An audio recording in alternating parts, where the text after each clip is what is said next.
Il arrive des moments où ton esprit se transforme en champ de bataille. Tu veux avancer, mais tes pensées t'emprisonnent. Tu veux respirer, mais ton cœur se serre sous le poids de ce que tu ne dis à personne. Chaque être humain porte une tempête silencieuse, faite d'inquiétudes, de doutes, de suppositions, d'images qui tournent en boucle. Pourtant, Allah n'a jamais créé une âme pour qu'elle vive enfermée en elle-même. C'est ici que le tawhid, l'affirmation de l'unicité d'Allah, devient plus qu'un simple concept. Il devient une délivrance intérieure. Le tawhid libère les esprits, pacifie les cœurs, guérit les pensées. Il enlève le pouvoir que tu donnes à tes peurs, à tes regrets, à tes illusions. Il replace ton esprit face à une seule vérité. Rien ne mérite ton attachement, ton stress ou ta panique, sauf Allah, le seul qui contrôle tout. Imagine un instant, si tu laissais le tawhid descendre dans ton esprit comme une lumière, quelle pensée disparaîtrait immédiatement? Quelle douleur perdrait sa force? Quelle peur serait réduite au silence? Allah dit, les pensées négatives ne surgissent jamais par hasard. Elles apparaissent dans les moments où ta conscience faiblit, où ton cœur s'éloigne, où ton âme oublie sa source. Allah. L'être humain pense souvent que ses idées sont innocentes, mais certaines deviennent des chaînes invisibles, silencieuses, mais capables de bloquer l'élévation de ton cœur. Le tawhid nous rappelle une vérité essentielle. Seul Allah détient le pouvoir sur toute chose. Pourtant, l'esprit humain s'égare. Il finit par donner du pouvoir à ce qui n'en a aucun, aux gens, aux événements, aux souvenirs douloureux, aux inquiétudes du futur. Ainsi, tu souffres rarement à cause de la réalité elle-même. Tu souffres parce que tu as donné à cette réalité un poids qui ne lui appartient pas, un poids qu'Allah ne t'a jamais demandé de porter. Demande-toi sincèrement, combien de fois as-tu laissé une pensée déterminer l'ambiance de ta journée? Combien de fois as-tu cru qu'un problème te détruirait alors qu'Allah l'aurait effacé si tu avais laissé sa lumière entrer dans ton cœur? On raconte l'histoire d'un homme qui passait ses nuits à revisiter les mêmes peurs. Il imaginait toujours le pire, au point que son cœur s'assombrissait. Une nuit pourtant, il entendit ce verset. Allah est le protecteur de ceux qui croient. Il les fait sortir des ténèbres vers la lumière. Coran 2:257. Ce verset fut pour lui comme une porte, une brèche dans l'obscurité. Il comprit alors la vérité. Ses pensées n'étaient pas un décret divin, mais une illusion produite par sa peur. C'est toujours ainsi que la libération commence, par la compréhension, par la prise de conscience que tu n'es pas obligé de croire tout ce que ton esprit te raconte. Quand tu reconnais que tes pensées ne sont pas ton destin, alors ton âme commence déjà à respirer. Et quiconque place sa confiance en Allah, il lui suffit. Coran 65:3. Le tawhid n'est pas simplement un pilier de la foi que l'on récite avec les lèvres. Il est une lumière intérieure qui pénètre chaque recoin de ton âme, une force silencieuse qui ordonne ce que l'esprit humain, souvent dispersé et troublé, a perdu. Dire La ilaha illa Allah n'est pas un geste banal, c'est une déclaration de guerre contre les illusions, contre les peurs et les anxiétés qui se sont enracinées dans ton cœur depuis des années. Chaque syllabe prononcée avec conscience détruit les murs invisibles qui t'empêchent de voir la réalité. Lorsque tu répètes ce mot avec sincérité, tu affirmais que aucune pensée, aucun doute, aucune inquiétude, aussi persistante soit-elle, n'a le droit de te dominer. Tu envoies un signal puissant à ton âme. Seul Allah décide, seul Allah protège, seul Allah détient le contrôle de ta vie. Et c'est là que le véritable pouvoir commence. La pensée négative, aussi forte qu'elle paraisse, commence à se fissurer, car elle se confronte à la vérité absolue. Comment une inquiétude humaine pourrait-elle surpasser le Seigneur des mondes?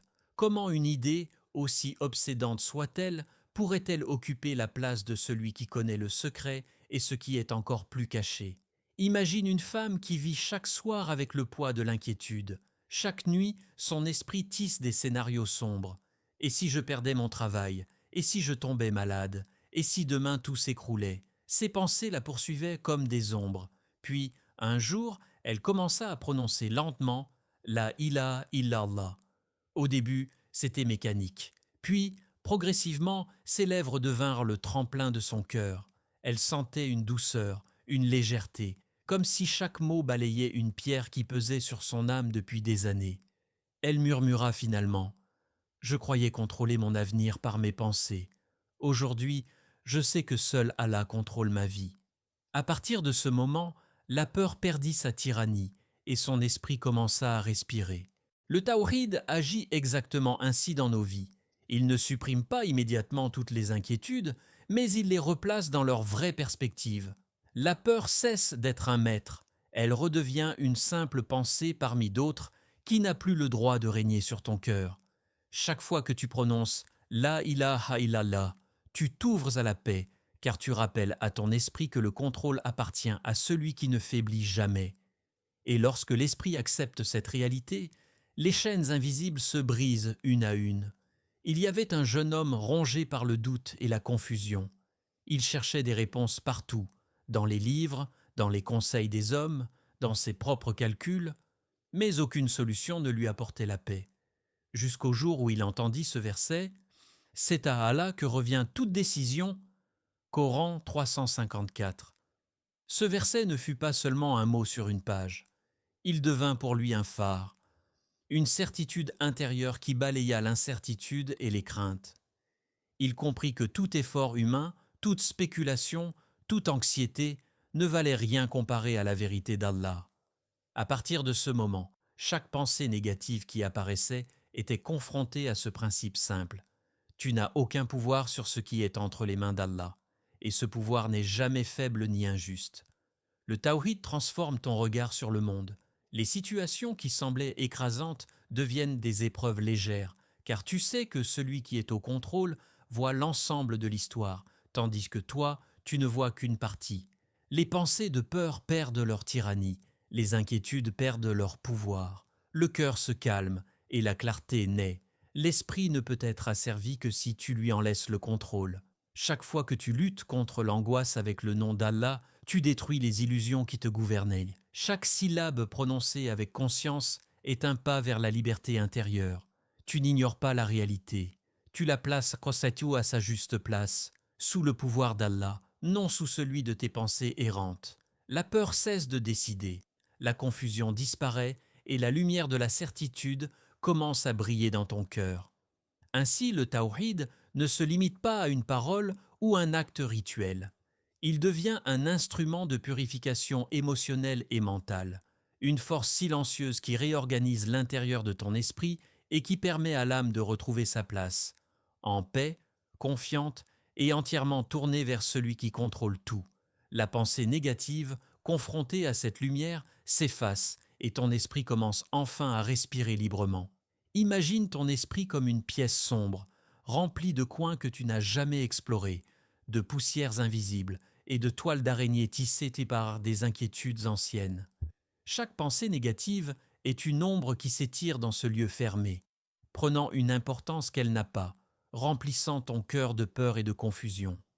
Ces ombres prospèrent dans le silence, dans l'oubli, dans l'absence de lumière. Elles se nourrissent de tes doutes, de tes projections, de tes « et si » qui tournent en boucle. Le tawhid agit comme une lumière pénétrant cette pièce. Une lumière douce mais implacable, qui n'exige rien sauf que tu la laisses entrer. Dès qu'elle éclaire l'espace, les ombres n'ont plus de place pour exister. Elles disparaissent progressivement, laissant apparaître des surfaces propres, des coins clairs, des chemins que tu n'avais jamais vus.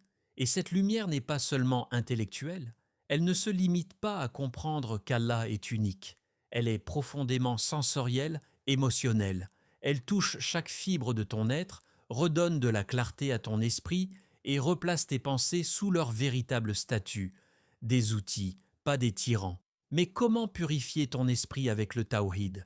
Commence par une question simple, mais essentielle. Cette idée me rapproche-t-elle d'Allah ou m'éloigne-t-elle vers mes illusions? Chaque pensée, chaque doute, chaque inquiétude peut être interrogée ainsi.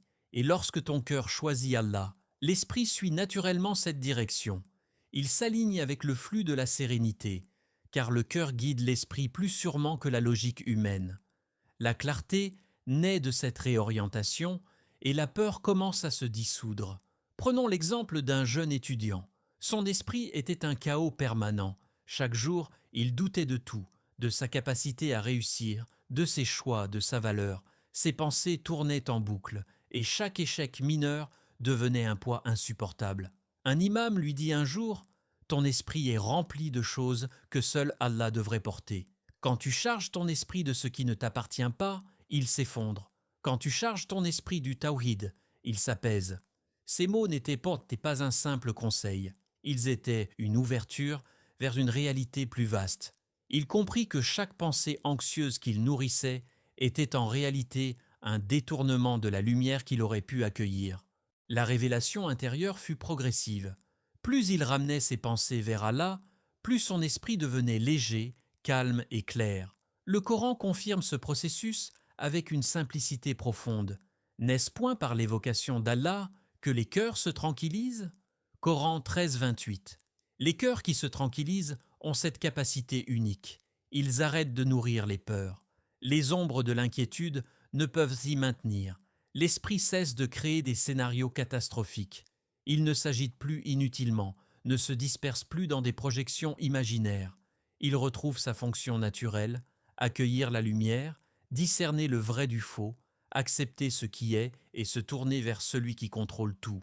La purification opérée par le tawhid n'est pas immédiate, ni linéaire. Certaines ombres résistent, certaines pensées persistent, mais chaque fois que tu répètes, réfléchis ou médites sur l'unicité d'Allah, tu éclaires un coin supplémentaire. Lentement mais sûrement, ton esprit devient un lieu clair, un espace où la peur n'a plus le droit de gouverner. Tu commences à voir les situations avec objectivité, à mesurer les vrais dangers, à ne plus t'agiter pour ce qui est hors de ton contrôle. Imagine maintenant ton esprit vidé de ses illusions. Chaque pensée négative devient comme une feuille emportée par le vent, chaque inquiétude inutile s'efface. Tu expérimentes la sérénité, non pas comme un concept, mais comme un état tangible, concret. Ton souffle devient plus profond, ton cœur plus léger, et l'énergie que tu avais dépensée à t'inquiéter est désormais dirigée vers l'adoration, la gratitude et la confiance en Allah. Le tawhid ne se limite donc pas à l'intellect. Il purifie tes émotions, ton mental et tes perceptions. Il t'apprend que l'ombre dans ton esprit n'existe que là où tu la nourris et que la lumière d'Allah peut la dissiper, peu importe depuis combien de temps elle t'accompagne. Il transforme ton regard sur toi-même et sur le monde et te rappelle que là vers nous avons tendance à croire que nos plus grands combats se jouent à l'extérieur, que nos échecs, nos peurs, nos douleurs dépendent du monde, des autres ou des circonstances. Mais la vérité est tout autre. Le combat le plus crucial se déroule à l'intérieur de toi. Chaque pensée négative, chaque doute, chaque peur est une petite bataille. Chaque inquiétude que tu nourris est une chaîne qui t'entrave. Et la question n'est jamais comment changer le monde, mais plutôt comment maîtriser mon esprit, mon cœur, mon âme. À chaque fois qu'une pensée obscure surgit, tu as un choix, la nourrir ou la remettre à Allah. Tu peux l'accueillir avec crainte, la laisser grandir jusqu'à prendre le contrôle de ton esprit. Ou tu peux la confier à celui qui connaît ce que tu ne sais même pas sur toi-même, celui qui est le maître absolu de tout, visible ou invisible. Ce simple acte de reddition est plus puissant que n'importe quelle stratégie humaine, car il repose sur la vérité universelle. Tu n'as jamais été destiné à porter ce que seul Allah peut porter. Le tawhid ne t'enseigne pas seulement la foi, il t'enseigne la reddition parfaite, l'abandon total, la confiance absolue. Tu ne nies pas l'existence de tes pensées, tu ne fuis pas tes peurs, tu les observes, tu les reconnais, mais tu refuses de les laisser régner sur toi. Tu les remets à celui qui ne faiblit jamais, à celui qui connaît le passé, le présent et l'avenir. Tu comprends que la responsabilité ultime n'est pas entre tes mains, mais entre celles du vivant qui ne meurt jamais. Pose-toi un instant cette question. Combien de poids as-tu porté seul? Combien de culpabilité, de regrets, de remords as-tu laissé empoisonner ton cœur alors qu'Allah t'avait dit « Confie-les-moi ». Combien de nuits as-tu perdu ton sommeil pour des situations qui n'étaient pas sous ton contrôle? Combien de pensées as-tu nourries, croyant qu'elles allaient t'aider, alors qu'elles ne faisaient que te lier davantage? Considère l'histoire de cet homme qui portait une culpabilité ancienne. Depuis des années, il se jugeait, se condamnait, s'enchaînait lui-même à son passé. Chaque pensée commençait par « Si les gens savaient ce que j'ai fait ». Chaque souvenir semblait un fardeau insurmontable. Il répétait ces mots dans son esprit, se punissant sans fin. Puis, un jour, un savant lui dit « Ce n'est pas le passé qui te punit, ce sont les pensées que tu nourris. Confie ton passé à celui qui pardonne. Ces mots ne sont pas un simple conseil, ils sont une révélation intérieure. Il comprit que sa souffrance n'était pas causée par ses erreurs, mais par l'importance qu'il avait donnée à ses pensées, par sa propre résistance à lâcher prise. Lorsqu'il remit ses pensées à Allah, un changement subtil mais profond se produisit. La tension qui pesait sur son cœur diminua. Les chaînes invisibles commencèrent à se briser. Chaque souvenir douloureux perdit de sa gravité. Son esprit, libéré, put enfin respirer. Allah dit clairement « Et place ta confiance en le vivant, qui ne meurt jamais ». Coran 25-58. Ce verset est une clé pour tous ceux qui portent des poids invisibles. Lorsque tu confies tes pensées à celui qui ne faillit jamais, elles perdent leur pouvoir sur toi. Ce qui semblait lourd devient léger. Ce qui semblait insurmontable devient un simple souvenir. Ton esprit cesse d'être un champ de bataille et devient un espace de tranquillité. La peur, la culpabilité, le doute, tout ce qui nourrissait ton anxiété, perdent leur emprise. Le combat intérieur n'est pas facile. Il demande constance, sincérité et vigilance. Chaque jour, de nouvelles pensées surgissent, de nouveaux doutes, de nouvelles inquiétudes. Mais lorsque tu pratiques le tawhid, lorsque tu remets ces pensées à Allah avec foi, chaque bataille devient un acte de purification. Chaque pensée que tu lâches est un pas vers la liberté intérieure. Tu commences à comprendre que la véritable puissance ne réside pas dans le contrôle du monde, mais dans la maîtrise de ton cœur. Imagine maintenant ton esprit libéré. Les chaînes tombent, les poids disparaissent, les pensées négatives n'ont plus de tyrannie. Tu observes chaque idée, chaque inquiétude, avec clarté et discernement. Et même si les défis persistent à l'extérieur, ton intérieur devient un sanctuaire, un lieu où la lumière du tawhid règne, où le calme de la foi domine et où aucune pensée ne peut s'ériger en maître. C'est là le véritable combat intérieur. Laisser Allah prendre le contrôle de ton esprit, confier chaque pensée, chaque inquiétude, chaque peur, et te tourner vers lui avec confiance, car celui qui ne meurt jamais et qui ne faillit jamais est le seul digne de cette confiance. La véritable liberté ne se trouve jamais à l'extérieur. Ce n'est pas dans les possessions, les situations ou les relations que l'on découvre le repos véritable. Elle réside au plus profond de l'âme, là où la lumière du tawhid pénètre et éclaire tout ce qui avait été obscurci par les doutes, les peurs et les regrets. La liberté intérieure se manifeste lorsque ton esprit cesse de dépendre des idées qui le traversent et commence à s'aligner sur la lumière qui le guide. Chaque pensée devient alors un visiteur, non un tyran. Chaque inquiétude n'est plus un fardeau, mais une opportunité de pratiquer la reddition à Allah. Quand le tawhid prend le contrôle de ton cœur et de ton esprit, une transformation subtile mais radicale se produit. Ton esprit cesse d'être ton maître et devient ton serviteur. Les pensées qui autrefois t'effrayaient ou te tourmentaient perdent leur pouvoir. Les inquiétudes qui occupaient tes nuits et troublaient tes journées deviennent passagères, comme des nuages traversant un ciel vaste et lumineux. Tu réalises enfin que rien ne possède de pouvoir sur toi sauf Allah. Cette prise de conscience est douce, mais elle est irréversible. Elle ne se contente pas de calmer la surface de ton esprit, elle purifie les racines même de ton être. Considère l'histoire d'une femme qui vivait dans la colère, l'amertume et le ressentiment. Chaque jour, elle se sentait prisonnière de son esprit. Ses pensées étaient comme des chaînes invisibles, la maintenant captive dans des souvenirs et des frustrations qu'elle croyait inévitables. Elle disait souvent « Je suis prisonnière de mes pensées ».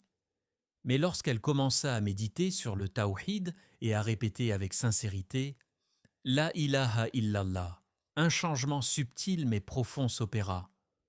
Un jour, elle dit avec émerveillement « Je ne suis plus prisonnière. Je suis témoin de ce qu'Allah fait dans mon cœur. » Ses proches furent frappés par ce changement. Son visage, auparavant marqué par la tension et l'amertume, rayonnait désormais d'une sérénité nouvelle. La lumière intérieure avait remplacé l'ombre mentale, et cette lumière irradiait dans ses actions, ses paroles et son regard. Le Coran souligne cette vérité avec une force indéniable. Quiconque s'en remet à Allah, il lui suffit. Coran 65.3. Ce verset n'est pas une simple promesse, c'est une clé de libération. Lorsque tu remets ton esprit, ton cœur et tes pensées à Allah, lorsque tu acceptes que tout contrôle véritable appartient à lui, aucune idée, aucune peur, aucune obsession ne peut te tenir en captivité. Tu commences à expérimenter une paix qui dépasse toute compréhension, une confiance qui ne dépend plus des circonstances et une sérénité qui survit même aux tempêtes de la vie. Dans cet état, le monde extérieur perd son emprise sur toi. Les critiques, les jugements, les imprévus ne te perturbent plus autant. Les souvenirs douloureux et les regrets du passé ne dominent plus tes pensées. L'esprit devient un observateur tranquille, capable de choisir où concentrer son énergie, capable de discerner la vérité de l'illusion. Et cette liberté ne se manifeste pas seulement dans ton intérieur. Elle se reflète dans tes actions, tes décisions et la manière dont tu interagis avec les autres. Ton comportement n'est plus dicté par la peur ou la colère, mais par la lumière de la foi et la certitude qu'Allah contrôle tout. La liberté intérieure acquise par le tawhid transforme aussi la perception du temps et des événements. Chaque moment devient une occasion d'adoration, une opportunité de se rapprocher d'Allah, et non un terrain de bataille contre des pensées oppressantes. L'esprit cesse de s'inquiéter pour demain ou de se lamenter sur hier. Il vit dans l'instant, aligné avec la volonté divine, nourri par la certitude que chaque situation, chaque épreuve et chaque bénédiction provient d'Allah et est orchestrée pour ton bien ultime. Ainsi, la lumière du tawhid ne se limite pas à la croyance intellectuelle. Elle devient un guide vivant à l'intérieur de toi, transformant les pensées, les émotions et les perceptions. Elle t'apprend que la véritable maîtrise n'est pas de contrôler tout ce qui arrive, mais de laisser Allah contrôler ce qui doit l'être, tout en plaçant ton cœur en repos, ton esprit en paix et ton âme dans la liberté. Lorsque ton cœur est satisfait de cette reddition et que l'esprit se repose dans la lumière du tawhid, tu touches à l'essence même de la liberté, celle qui ne dépend ni du monde ni des autres, mais de celui qui est l'unique, le vivant, l'éternel. Chaque pensée qui surgit dans ton esprit devient alors une occasion de renouveler cette reddition, de rappeler à ton cœur que la seule puissance véritable appartient à Allah. Et dans cette pratique, dans ce choix quotidien de confier et de se libérer, tu expérimentes la paix absolue, la clarté totale et la véritable liberté intérieure. La plupart des gens cherchent la paix en changeant ce qui les entoure. Mais la paix ne vient pas de l'extérieur, elle vient de l'intérieur. Elle naît au moment où ton esprit reconnaît qu'il n'a jamais été conçu pour porter ce que seul Allah peut porter. Le tawhid n'est pas une croyance lointaine, c'est une guérison active, une transformation profonde, un retour vers l'essentiel. Si tu veux libérer ton esprit des pensées négatives, commence par replacer Allah au centre. Dis-toi, ce qui m'inquiète appartient à Allah, ce que je ne comprends pas appartient à Allah, ce que je crains appartient à Allah. À mesure que tu lâches prise, tu verras que les pensées perdent leur pouvoir, une par une, comme des chaînes qui tombent. Demande-toi maintenant, suis-je prêt à laisser Allah apaiser ce que je garde en moi depuis trop longtemps? Allah dit, il est avec vous où que vous soyez. Coran 57.4. Tu n'es jamais seul dans ton esprit. Tu n'es jamais seul face à tes pensées. La lumière du tawhid t'attend, prête à te libérer, si tu lui ouvres simplement la porte.